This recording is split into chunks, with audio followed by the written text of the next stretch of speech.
Press a record.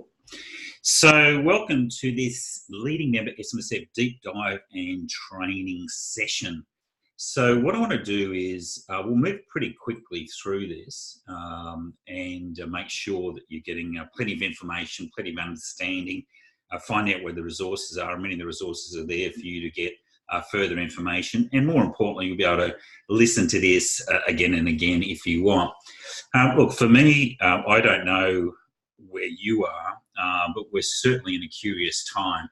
I'm finding that clients are becoming extremely cost conscious for administration and compliance. Whoever came across the saying that compliance is a burden is certainly right up there.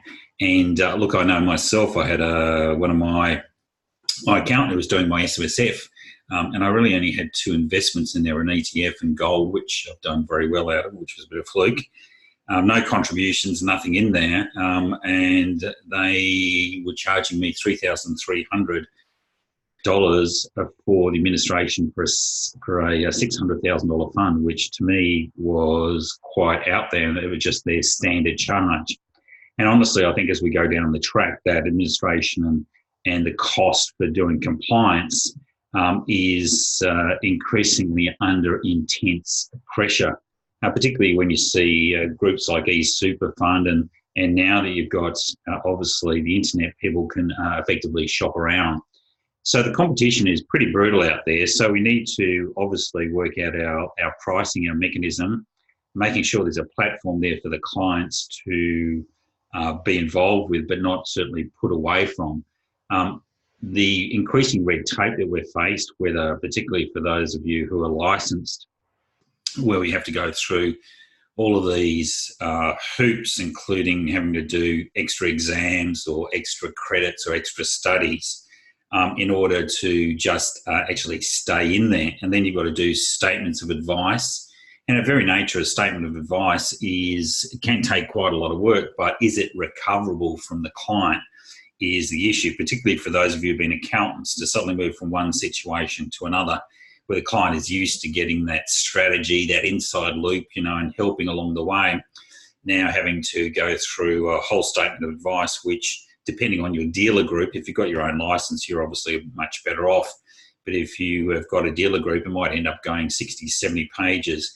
And quite a lot of the dealer groups aren't really specific around self-managed superannuation funds. So a lot of the hoopla and the disclaimers, and we don't do this, we don't do that, a lot of it relates just to investment product, which to me, when we have a look at it, I think at the end of the day, look, I'm swinging more to the fact that, we're increasingly, for those who were on my webinar yesterday, we're increasingly now finding that the compare the pair from the industry funds is actually against industry funds versus self-managed. And they're putting out outright lies around self-managed. In fact, if you jumped on my session yesterday, that's for our members only, we went through some pretty advanced strategies for LRBAs. I noted there that the New Daily, which is an industry super fund rag, effectively said that for funds between 200 and 500,000, 44% were actually involved in LRBA. And when I had a look at the ATO statistics, it was 11%. So I don't know how they get away with it. It's a bit of a shocker, but anyway, that's the issue. As I said, if you've got any Q&As or chats, please just put something on and I'll cover as we go through. So it's a diminishing cost, whether we can get it. And so the problem is if our revenue is the same and our costs are increasing, then effectively there's less to go home. And I can see why many planners, I think it was 1,695 that left last quarter, and I can sure there's going to be a lot more as we go down the track. For us, it's important to be proactive and solve the client's problems, and we'll go through that one. And this is my new theme. I just came up with this morning. Honestly, it is only through strategy to our clients that we show our true worth. And for my perspective is, look, I give as much as I can. This is a free training session.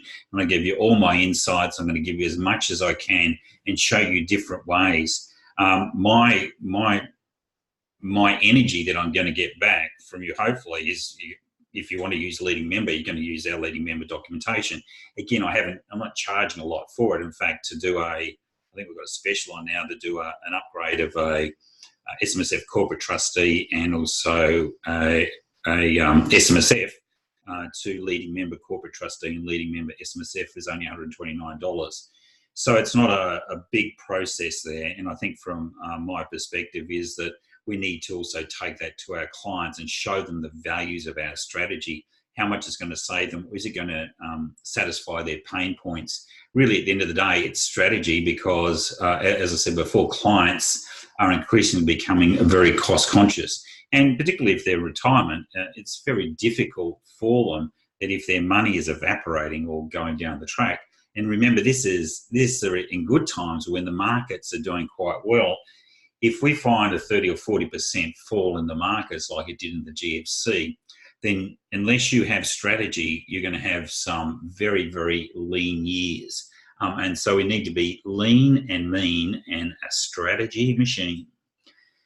So what's important to your clients? Now, I've interviewed more than 5,000 SMSF members and trustees over the past decade, really to determine what are the three most important things in their lives right now. And I do that by saying, look, tell me what's really important in your life right now. And when you ask that question, the very nature of it is that you're asking their values.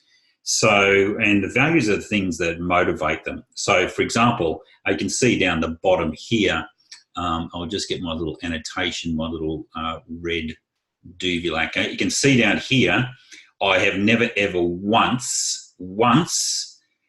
in all of those 5,000 heard anyone ever say that taxes, administration or compliance are important to them. Never once. Now, mind you, that doesn't mean that if you're asking me what's important to me or what's important to you as a SMSF specialist or an administrator or accountant, what's important to you, and of course it's going to be tax strategies, it's going to be administration, it's going to be making sure that we're compliant. But that's because that's relevant to our business.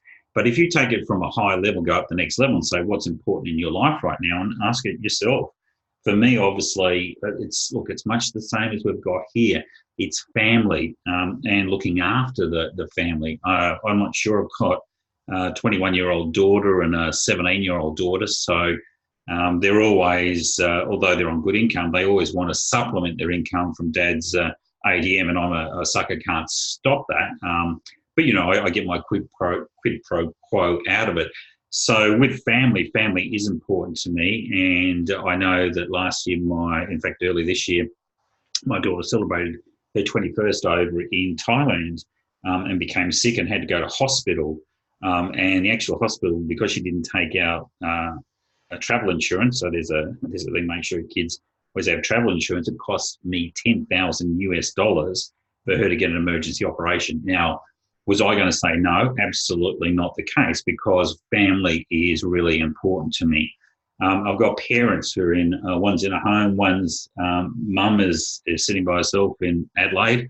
You know, I get down there as much as possible, but family is really important to me, as it is for most of your clients. Now, there's some, honestly, out of all of those people, I've never seen anyone really say that family is not important unless they're just by themselves, which then they'll have their cats and their dogs and all that, and that becomes important to them.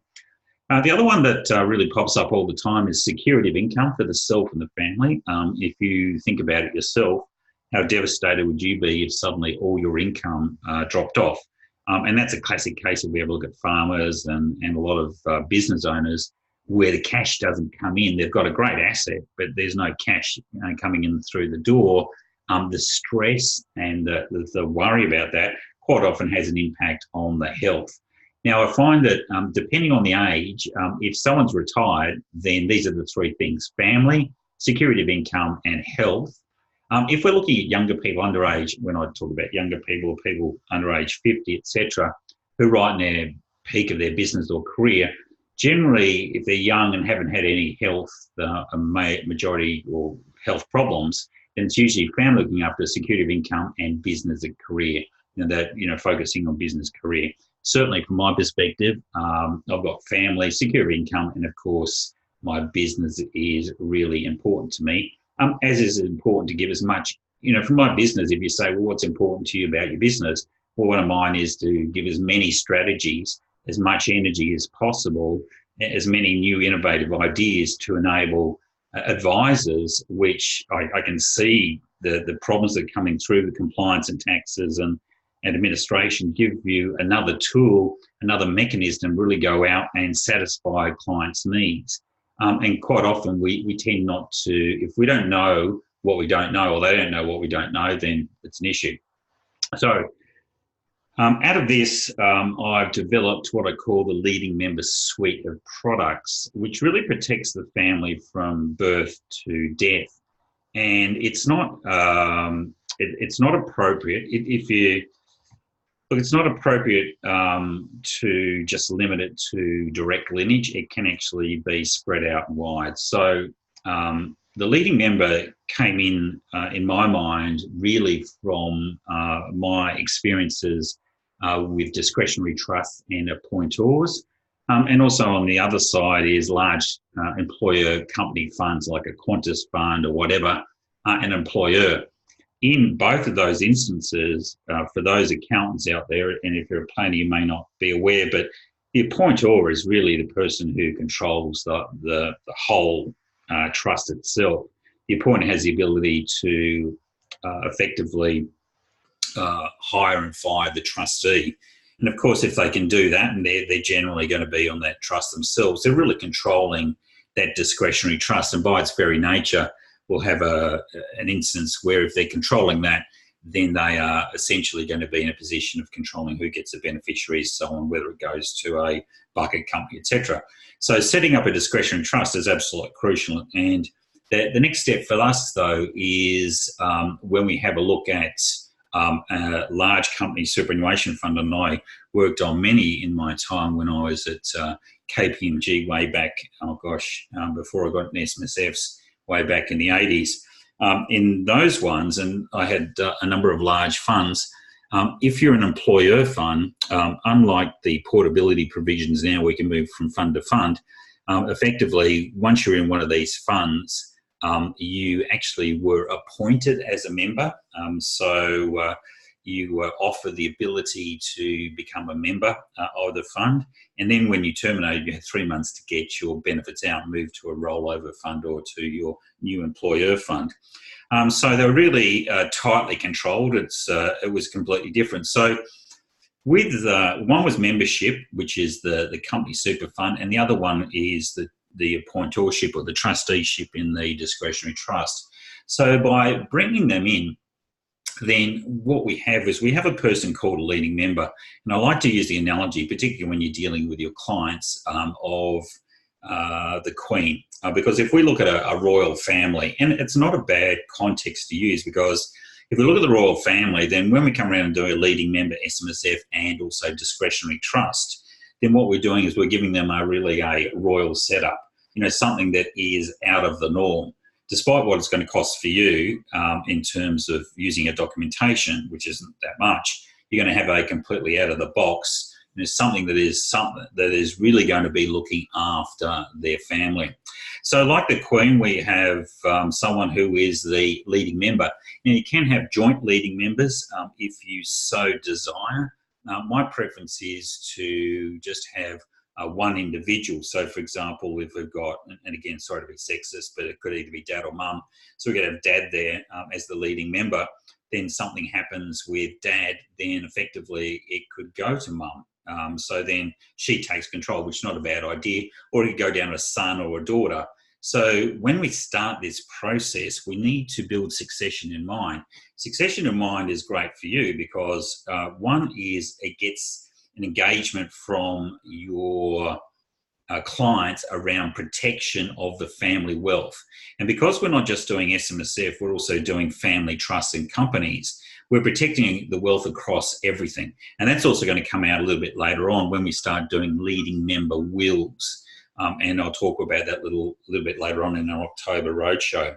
So we go through that process, but if we start building that succession in, then the traditional, for example, if you have a look at a family trust generally lasts for 80 years unless it's it's governed under the laws of South Australia where the rule against perpetuities doesn't apply. We never set up a family trust ever. Well, I don't know. Maybe you guys can tell me, and please use the chat line. That's what it's for. We never set up a family trust and say, okay, when Dad dies, that's it. The family trust is wound up. It's all over. It's all going to go. We're going to distribute everything. No, a family trust passes on. So there's succession in mind. Whether it's planned for at the start or comes in later is another issue. And it's the same thing with a self-managed superannuation fund, is that if we have a leading member and we've got the leading member who actually controls the whole fund, then effectively, again, we can bring the children in for succession planning. And by going and talking to them about that succession planning, then it actually starts to open up these vehicles, both vehicles, to multi-decade experiences of family protection, which is great for you in a business. So in a business, you're going to get long-term income, which talks a lot about strategies and starting to use trusts and also SMSFs, the leading member family group, as a contextual position where you're looking after them. So it's almost like a family office that you're looking after through this leading member. And all of the strategies we're doing, I mean, these are pretty advanced and a similar sort of things that when you have a look at a lot of the deeds for family offices, they're very tortuous. The leading member seems to be a simple way of cutting through a lot of that process. And it's good, as I said, for you, it's great and it's challenging, and it gets away from that ongoing, that dread when you're sending a bill out to a client and they're going to complain and whinge about it because, again,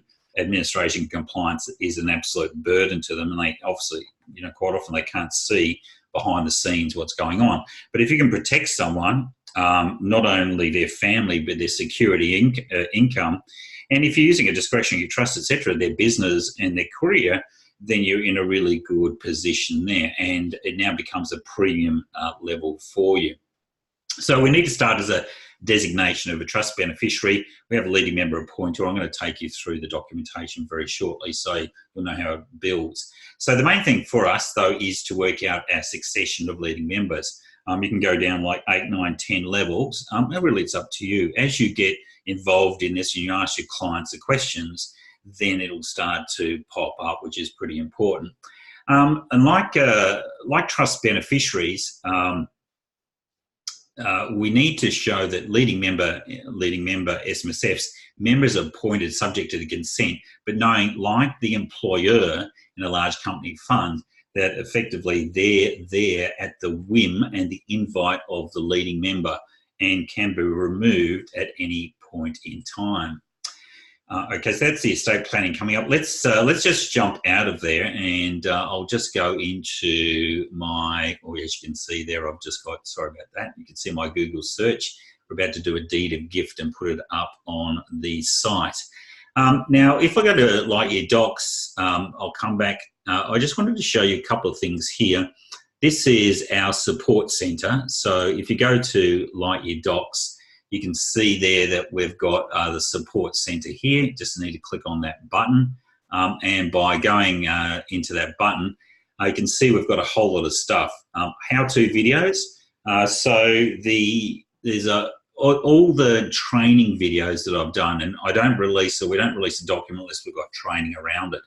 So you can see our loan suite, which was out on the August the 1st. So if you want to know the strategies and the traps and the pitfalls of our loan suite, go and have a look at that, because I also go through all the various loans from, we have a look at Div 7A, we look at a whole range of them. And the same thing here, promissory note, if you want to have a look at a training there. If you have a look at the investment strategy and pension payments and trusts, then that's the case. And if you just want to know an introduction to LightYear Docs, just go there. So there's plenty of training there for you and your clients or your admin support staff to find out about it. If we then move back to our support centre, you can also see here we've got some client-facing tools. We've got a deed upgrade letter. If you're looking at switching over to our LightYear Docs, either our standard SMSF deed or leading member deed, and mind you, leading member is not for everyone, so you can't just go and blast it to everyone. They have to understand that this is a value-added process. You're there looking after the client for years to come. So we've got a client engagement letter, leading member data capture, and strategy text for leading member advice. We are bringing out statements of advice for use later on this year. The person who's authored them is just overseas at the moment, so they'll hopefully be out by, or at least we'll have the leading member one out by our October roadshow. But the leading member data capture, if we have a look at it, it's quite extensive. You can download this if you want to go through. But we go through the process of what it is and what it isn't. I'll just get the download. You can actually send this to the clients. I originally did one for advisors to do this, but look, this is just as easy to send out the clients as if it is a survey. And you can cut and paste if you want. If you've got a PDF, just simply go through the process. So again, on a scale of 1 to 10, with 10 being most important, how important is it to ensure that your superannuation or other assets are secured for your lineage or bloodline? And so again, how important would that be to you? So we're going straight into knowing, we're making a generalisation that families are important to them, and what we're doing now is playing upon that family. I mean, just for your own perspective, how important is it to you to ensure that superannuation and other assets to be left for your lineage or your bloodline? Is your bloodline protected? So the leading member is who's going to be the first leading member. So we go through that process. As I said, this is more an advisor one. I will put up another one that I'm just in the process of doing, which relates to clients. So you can actually send it out as an email to the client to fill the survey out, and it takes them through an easy process and follows that royalty. So you don't need to go through this. And this is something that you can then follow in on from that. So we go through the first leading member. What happens if there's something goes wrong? For the leading member, it should be death or dementia, or bankruptcy, obviously if it's in an SMSF. For a family trust or discretionary trust, it's the same, or divorce, because we don't want the leading member appointor to be in control of that trust in the event that there's a divorce or separation. And as you can see, there we go from 1 to 3, and then we can go down and we work out, well, it's important to understand the goals and objectives of the leading member, and then we can start going through, what super benefits do you have? If both you and your spouse are unexpected to die yesterday, what would happen with your super? So again, if we have a look at all those sort of things, we can go through. As I said, that's a good mechanism to go through. The other one is I'll set up and put up on the Strategy Support Centre a whole email there for you to send out to your clients to get them to self-select whether they're ready for a leading member themselves. I'll just go in, and what I've done is you can see I'll just go, this is the LightYear Docs suite. If I put up leading member, and up will pop there is for our SMSF, you've got the leading member SMSF establishment with a corporate trustee, leading member SMSF establishment with an individual trustee. So that may be, you might already have a corporate trustee. And you can obviously do a deed of variation. All of those cost, as I said, $99. And I'm going to go through once I have a look. The leading member kit, so that's upgrade of the SMSF deed and corporate trustee. So if you've already got an SMSF, then if you've got a corporate trustee and also just a standard SMSF, that you can upgrade both. And you need to upgrade both, as will become apparent when we go through it. If you've got individual trustees, then you're also going to have to do a change of trustee, which is also available up on the site. So you do a change of trustee, and then what you would do is you would do a corporate trustee. So you do a leading member SMSF special purpose corporate trustee. We've also got there a leading member discretionary trust, which is what I'm about to look at now. So I've just started that here. It hasn't really been that much. So we've got the discretionary trust, and we put that up there. So I've got the Smith leading member SMSF. So when will this trust be established? So we can put that in there, but quite often you're not going to know when it is. So just leave that blank and you can fill that in later on. Any of these, you can always save the answers, but any of these documents, put them into a folder for the client. If you have a look at the vault, I think if you have a look at the vault, you can see here, this vault here, I'm working on, I think, the Abbott-Family. So this is for all our demos that we have a look at. So when you look at the Abbott-Family, click open that, and that's all the relevant documentations that we've got there. So you can see I've got change of trustee, standard, discretionary. I haven't got as yet this discretionary trust because we're only just building it now. But I've saved the answers, so I haven't lost those. Select the state that it is going to be in. More importantly, if you do this, save the answers or put it up into the vault, you've then got 30 days to come back and make changes. So you can always come back and insert the date. So if you choose South Australia, then you don't have the rule of perpetuities and it goes on forever as an SMSF would. We can put in a charity, so let's put RSPCA Queensland. So you don't have to put in a charity, you can just leave it blank if you want. So I'll then go to the next, which will then take me to the set law. Generally, it's going to be yourselves as the accountant or someone's going to do that. So I put, sorry, you can see my title is not the best. John Accountant or John Planner. Put in our address, 5 Accounting Lane, Sydney, Wales, Wales 2000, and then I put in my settlement sum. So we've got $100 there, but we can put in $10. The reason we do that is effectively in order to be a trust, you can only have a trust over property. So essentially what we do is we put that in there. So is it a company or is it a individual that's going to run? So let's go a company. And so we're going to put leading member nominees, as it's quite rightly pointed out last week. We cannot effectively put in their trustee. So I can put in 5 Smith Street. And again, I'll put that Sydney. Sure, you'll be laughing at me how slow I am, but anyway. Sole director, or I can put in number of directors here. So let me just put in John Smith. So most of this is exactly the same as what you would have where you get an ordinary discretionary trust. Okay, so now this is where we start to put in there. So the leading member appointor is an individual. So we put in there, and I'm going to take you to the document. So 5 Smith Street, Sydney, New South Wales, 200. Now, if I wanted to, I could make this a joint, or I don't need to make it a joint. So I could have, for example, John and Barbara Smith. But as I said before, it's something you'll go through. For example, we could just go now to the second appointer. In the event of the death or incapacity of the leading member, do you wish to automatically appoint? You go, yes. Now, this could be where his wife, Sally Smith, fits in.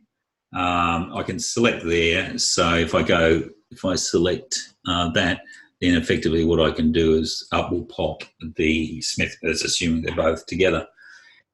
Second, we can then go, for example, to the third appointor, and let's say that is John Junior Smith. Let's say he's still at home, so I can go through select, and then I go through select again, and then I go through next. Are any of the primary beneficiaries a company? Yes. Are they unincorporated or an incorporated association such as a charity? We'll go no. And this is another reason that we're doing a deed of gift, which will be up very shortly. So let's just go LM Bucket Company. We've got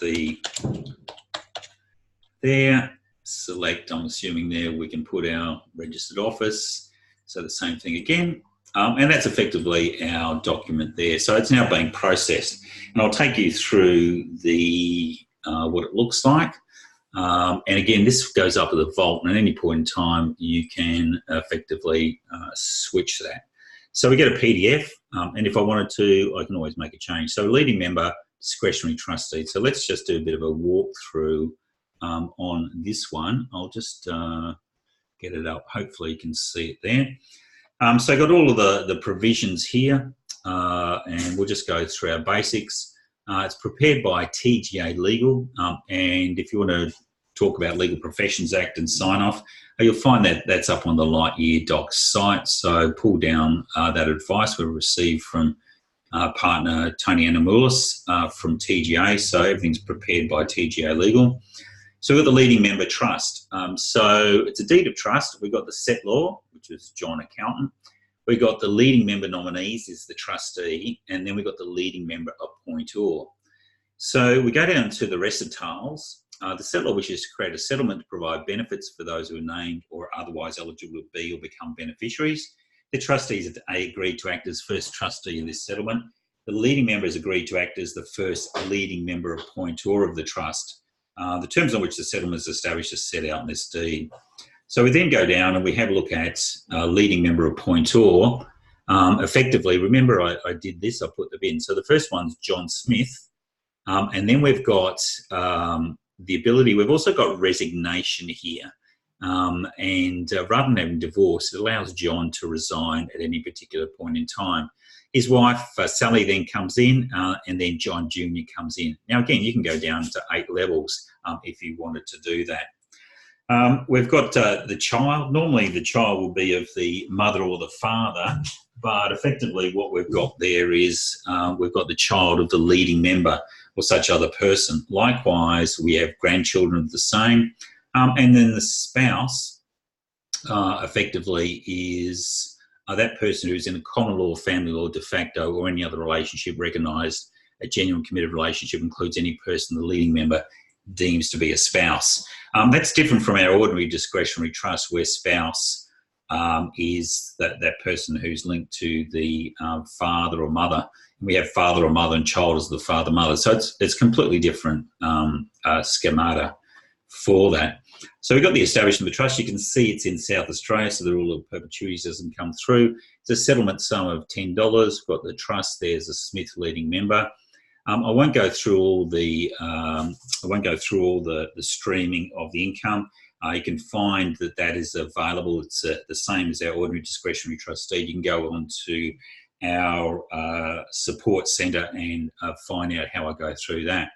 But the beneficiary of the trust shall comply as the leading member, the spouse of the leading member, any child, grandchild, or great-grandchild. And remember, they're linked to the leading member. To any relative of any leading member appointor before the termination date, if any. We've got the bucket company there. We've got the secondary trust there. We can also distribute directly down to a self-managed superannuation fund. Again, remember that will be non-arm's length income, but it's not treated as a contribution. For those who turned up to my advanced contributions seminar, you would have seen that. So we can put it into our SMSF, and it is at a rate of 45%. There's a whole lot of not issues, there's just mechanisms around that. Obviously, we've got benevolent objects. We can have different beneficiaries. We can take out beneficiaries, etc., etc. And then we go from there. So Saul Kunsky basically says, what is the benefit of to have a leading member? Essentially, there is the leading member. So if we go through, the leading member controls who is a beneficiary. Everyone then flows in under that leading member. So it's their children, their great-grandchildren, their great-great-grandchildren. So because this is South Australian, there is no rule against perpetuities. It means, for example, Sol, if you are the leading member, effectively you control. So you can hire and fire the trustee. You can also delete beneficiaries, or only those beneficiaries who follow under you, who are part of your lineage, are essentially included as direct beneficiaries, and of course any bucket company that you've got there. Traditionally, if you have a look at it, not so much for a family trust, because when you have a look at leading member and the appointor, it's much the same. What we do through here though is we've got the leading member appointor, who we then go through that succession process, and we put in a number of leading member appointors so that it carries on indefinitely. you'll find the main one is when we get round to the self-managed superannuation fund. So the income of the fund, again, that's determined by the trustee. But remember, the trustee is the person who is appointed by the leading member. So effectively, they control them.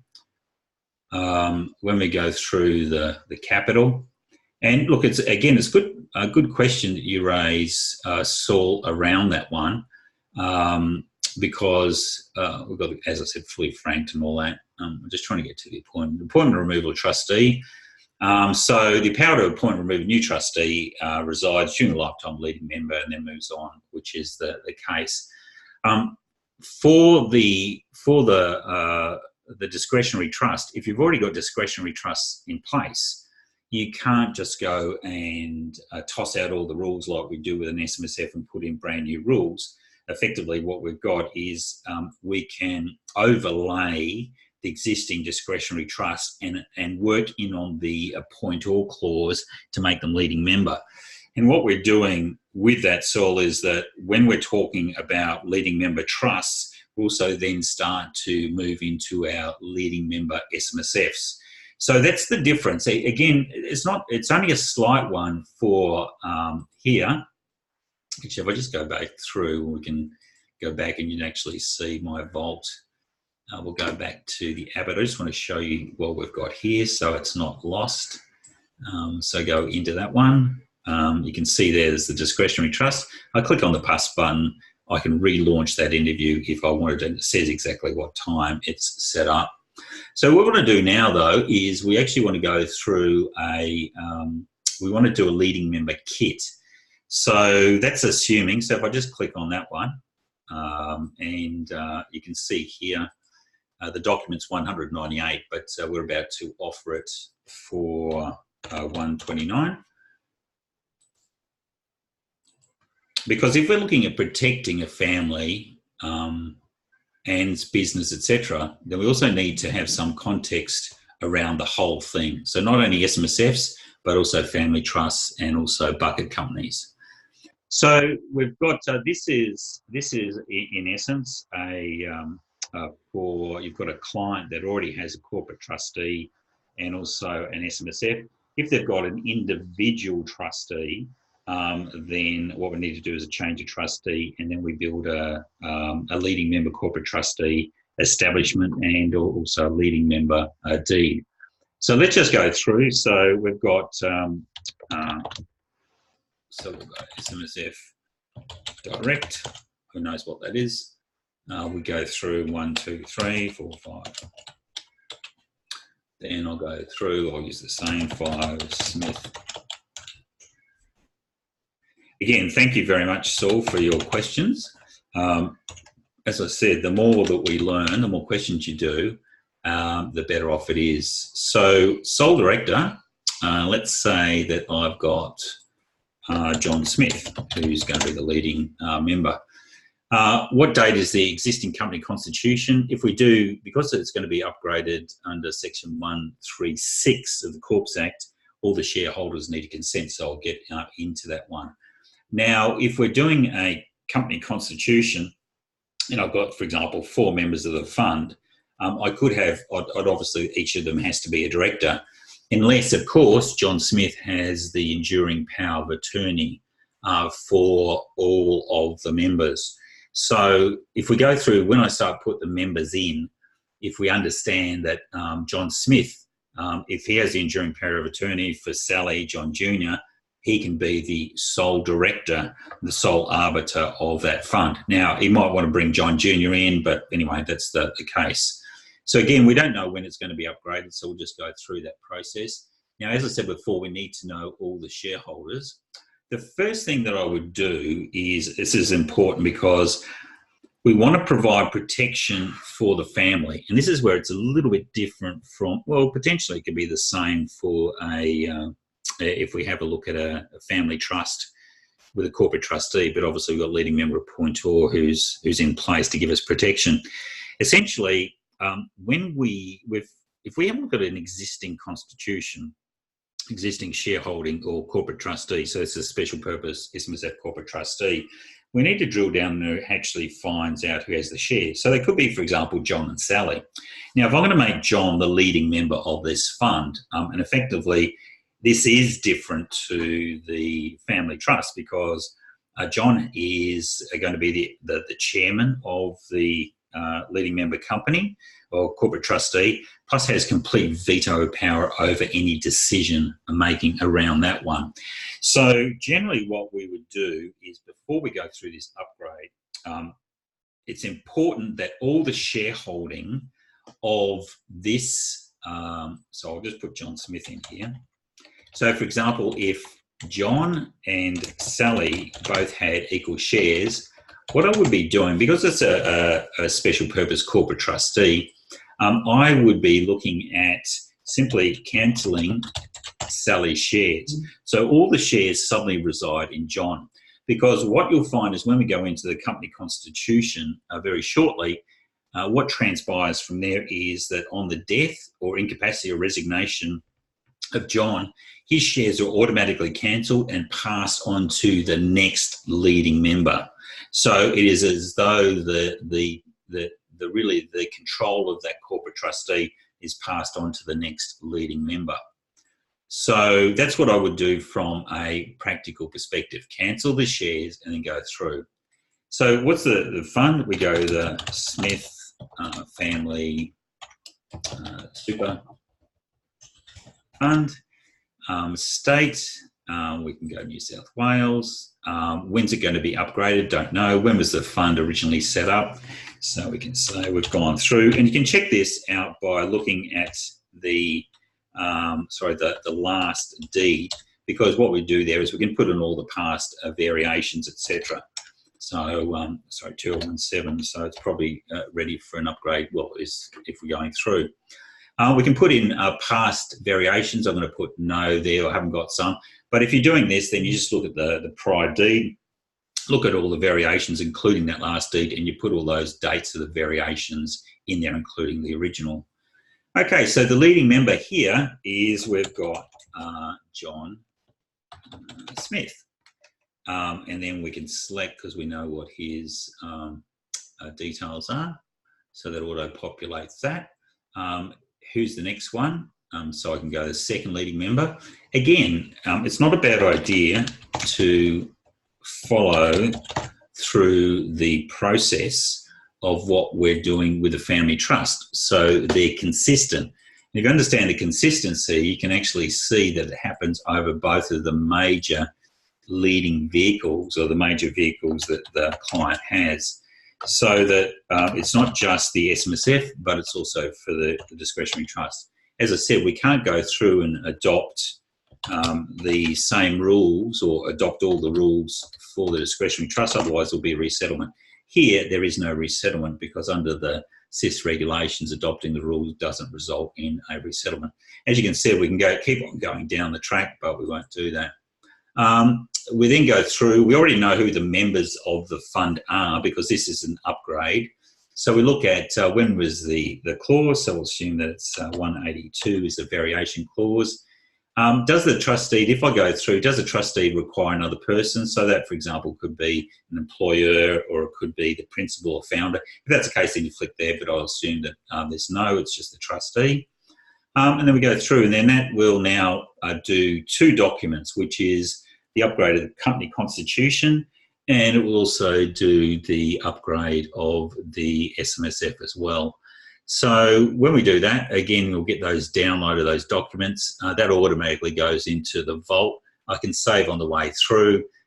You've got the strategy text and guidelines. If you wanted to put that into a letter of advice for the client, bearing in mind an upgrade to a leading member is not a change or dealing with anyone's superannuation interest per se. What that means is, from our perspective, is you don't need to do a statement of advice around that process. I've got a question from a good advisor over in Adelaide, John Grokey. Hi Grant, where the leading member is being directed by a member to direct their benefit to a trust rather than the personal estate, at what point in the process should the trust be nominated as the beneficiary? That would be at the time, it would depend on whether it's, John, whether it's going to be So one of the processes, which I'll talk about very shortly, and in our October roadshow, we're going to be doing this quite extensively, is you've got a choice of when you've got your superannuation benefit. So, for example, let's focus in on the discretionary trust. When the leading member dies, the next leading member passes in. So in this instance, we know it's Sally, but if Sally's not alive, so she's predeceased John, then the son, John Jr., pops up, and he'll now control that trust. Obviously, the children of the original leading member apply, but now John's children do as well, but he controls. But his sisters, so a relative of him, can actually carry in as well. So it goes down and also up. In terms of, and that family trust doesn't become part of the will. You can't do a testamentary trust. You can't convert that family trust or discretionary trust to a testamentary trust. So it lives by itself. Now, when we go down to a SMSF, then there's two ways. Traditionally, and this is where we're going, traditionally an estate planning lawyer, because they're not aware of the powers of the SIS Act, which is essentially a Commonwealth Act, and their fear of doing anything inside the SIS Act or the governing deed or rules, they tend to transfer everything over to the estate. So and I know, John, we've been doing a lot of work there with, passing or doing multi-reversionary beneficiaries for the pensions, which are good. But if we've got a lump sum going out to an adult child, we can transfer that over into the estate, which is fine. And that's traditionally been the case, where we'll do a testamentary trust in order to protect the client or the adult beneficiary. Alternatively, what we can do is we can do a set of binding death benefit directions, and this is for accumulation. And we can also do this for a auto-reversionary pension, which we would write in there, John, and I'll be happy to work with you because we're very close to you guys over there. So next time in Adelaide, I'll show you how to write the auto-reversionary. But our set of binding death benefit directions, which comes out, we can also say that an adult child, being, for example, John Jr., is to receive blah, so let's say it's 100,000 or 200,000, whatever, on the proviso that it actually comes out and goes into a fixed trust for John Jr. or goes into a leading member trust. So, for example, that leading member discretionary trust that we just went through, then what we can do is we can do a leading member trust. And the proviso there is that if the trustee of the fund doesn't pay it out to that trust, then effectively there's, as we should see, is that under section 202 of the SIS Act, there's potentially a 5-year jail sentence. So what we do is we do it in our binding death benefit directions, or we do it in a reversionary pension, and both of those will be encapsulated, as you will see. I'm currently building a whole suite of documentation for estate planning, both trust, also SMSF, and also wills and testamentary trusts for you around all of this, in order to make sure that we're not just focusing on one, we're building a protective mechanism for everyone. It's unheard of in Australia, but you guys will have the complete system. So the first thing is we've got a constitution upgrade. So this is, again, a special resolution by the company members, the shareholders. Remember, the only one there was John Smith, because we effectively removed Sally as the shareholder. So he's got complete person, he's the chairperson, and effectively we adopt, he signs the shareholder member, the only one there. And then we go through the constitution. So the main one there that we want to look at, there's obviously, because of special purpose, there's no dividends, etc. It's for a complying SMSF. We want to go through, if you want any copies of these, we've got samples, so more than happy to look at this. The company's a trustee of a super fund. Company, apart from acting as trustee of the fund, is also ensured that as trustee it operates for the benefit of the lineage of the leading member or such other person in accordance with leading member's wishes. Now, mind you, we've got, this is a unique one, because remember, John is the only director of this company because he's got the EPOA for everyone else. But otherwise, if he didn't and everyone else was a director, including Sally or John Jr., he's the chairman and he has the casting vote at any point in time, plus has a power of veto. So we've got there who can be a director, who may not be a director. Again, this just accords with the position. The powers of directors, I think most of you do that. Meeting of directors, we've got, that's the case there. And at any meeting of directors, unless the directors unanimously agree otherwise, shall be entitled to cast that number of votes as equal to blah. But then the leading member has complete ability to obviously veto for that one. We've got entitlement to own shares, leading member only, so that's why we cancel.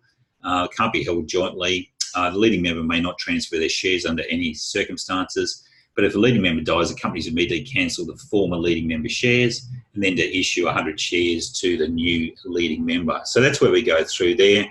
And also, if I move on from here, and we'll just go down because I'm running out of time. But again, you can have a look at all these sample documents there. It's pretty stock standard. We're now going into the SMSF trustee. I'll just cover a couple of little points here. It's worthwhile having a look at. You've obviously got to do I've done a PDS, but you don't need to have that PDS.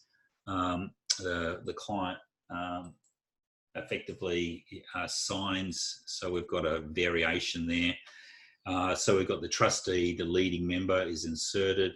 We've got the trustee established. You've got all the leading member, who's the first, who's the second, who's the third, that's built into the deed itself. The replacement, the variation under section 182, and then we've got John Smith, who's the only director. As I said, this is pretty unique because he's a replacement trustee, and the leading member also has to sign, not the succession ones, because we never know whether they're going to be the case. They might not be alive at the time. So we just go through and we have a look. This deed is probably different to anyone else you've done. What I've done is I've organised it into trustee, all the things that deal with trustee, then all the things that deal with the member, then all the administration, then the payment of benefits, and then also the death benefits. So we go through the trustees, trustee appointment removal by leading member. So you can see this is much the same as we saw in terms of our discretionary trusts. So the leading member can appoint and remove rather than the trustee or the members. So that's really cool. And then we've got obviously all the requirements as to what a trustee can and cannot do. From that, we'll look at the broad investment powers. Instead of enumerating them, we've basically put everything there and making sure that it doesn't breach the arm's length income. Broad trustee powers, delegate, which is important. The other one I want to do is have a look at, we can do maintain reserves, pay super benefits, insure members, which is all required. Trustee act as the sole trustee, variation of the rules, which is pretty easy to do as the leading member, wind up of the fund, and I'll be doing that shortly. This rule sets out terms and conditions of the leading member as the initial person, appointment of members, and I'm currently doing, that'll be available today, a new appointment rule, so you can appoint new members of the fund. For that, ordinarily they just become straight away. Number of fund members can take up to as many as possible, provided it stays as a SMSF. This one I wanted to look at is 3.7. I looked at this yesterday, members' individual sub-funds. This is quite an advanced strategy, but effectively where we've got John Jr. who wants to do an LRBA, for example, inside the leading member fund, but we've got Sally and also John Smith who are in their 60s. We don't want, and they're both taking pensions, we don't want that LRBA to bleed over into their T-bar. So what we do is we set up a separate sub-fund. And it's easy to do under BGL and class. So what we do there is we have their accumulation benefits for John Jr. We also have the payment, any payment of benefits can be out of that. If it was a sub-fund, we can have, for example, John and Sally in their own sub-fund with their own separate investment strategy. Who the member appoints, so if it's John Jr., he's already appointed John as a replacement as director. Investment strategy, so under the SIS Act section 52B4, the members can actually direct what investments are to be made. We also find, and I'll be releasing this later on, that you can have enduring power of attorney, the will, the health directive, all included as part of this sub-fund. So it becomes like a file that sits under the SMSF. So it'll still have an impact for state-based laws, but it also has an impact because now it becomes part of the governing rules of the fund. I won't go in any further because I'm sort of running out of time, but when you have a look, there's a whole lot of stuff around estate planning, SMSF wills, and for that, we've got multi-reversionary pensions. One of the areas that we will be doing is, if you want to watch out, the big one for me is over the next probably 15 years or 10 or 15 years. It's a sad shame that a lot of planners are moving out because I can see that this would be a great opportunity for them. Is quite apart from the leading member is the ability to do pretty broad estate planning. Leading member, as you can see, we need to get both the trust, bucket companies, and also the SMSF together. And also, ideally, the successive leading member would also be the executor of the estate. So they control everything in the event of death of John. So that, to me, is the ultimate goal for protecting both before, during, and also after death. So where we're going with our estate planning, we've got auto-reversionary pensions with multiple reversionaries. So that's already available now. And as I said before when John asked, is that you can pay it down directly from to an adult child directly into a brand new leading member family trust or a fixed trust if you want. Binding death benefit nomination direction, so that's for accumulation. That's going to be released probably in a couple of weeks. Next week I've got a commercial lease to release and also a deed of gift, which is relevant to distributions from family trusts or unpaid present entitlements. Adult beneficiary trust, so that's the stuff that I was talking about, John.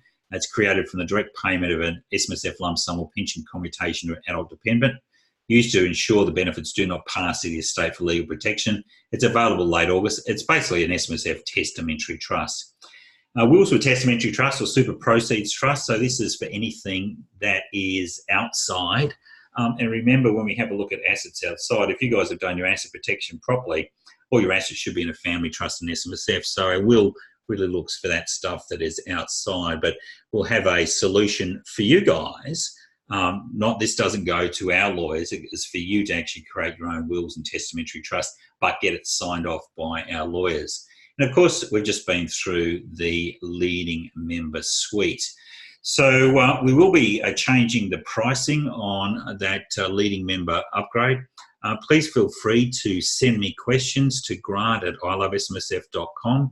So that's to grant@ilovesmsf.com or to support@lightyeardocs.com.au. But if you've got a specific issue around leading member, please feel free to send that. And I'll be doing more and more of these as we go down the track and we get more case studies and we get more questions.